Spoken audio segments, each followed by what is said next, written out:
Alors c'est un format de 7 minutes effectivement, il y a 35 épisodes de 7 minutes, donc ça fait 7 semaines de diffusion, sauf que moi j'ai écrit pour rester fidèle à HeroCorp. C'est une écriture qui est toujours feuilletonnante, avec une aventure, avec des intrigues qui durent sur plusieurs épisodes, sur plusieurs semaines, sur toute la saison. Ça reste très feuilletonnant, mais c'est fait pour une diffusion quotidienne, en access. Donc du coup, c'est découpé différemment, parce qu'avec France 4, on s'est dit qu'il fallait trouver un moyen aussi de le mettre en avant, le programme, et qu'une diffusion quotidienne, c'était peut-être le bon moyen. En tout cas, moi, à l'écriture, j'ai écrit par semaine, donc par bloc de semaine. Donc il y a 5 épisodes dans une semaine, fois 7 minutes, donc c'est un bloc de 35 minutes. Donc où on peut voir en quotidien le soir son épisode de 7 minutes, ou on peut attendre le week-end et voir son bloc de 35 minutes. Voilà. Dans tous les cas, c'est écrit pour être vu le soir. Sauf que vu que c'est court, la frustration arrive plus vite, parce qu'on a envie de voir la suite. Ça reste très feuilletonnant.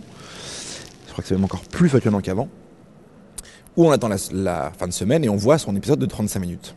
On essaye toujours, en se basant sur l'expérience qu'on a acquise en faisant les premières, de se dire comment est-ce qu'on peut encore améliorer les choses en effets, en images, en écriture. Et c'est vrai que tout monte d'un cran pour l'instant.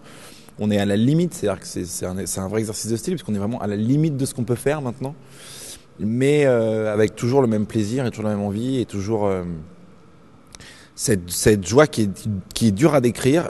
Quand on la vit, on se dit ah, ça me rappelle quelque chose, et c'est surtout ça que je veux vivre et ça que je veux faire.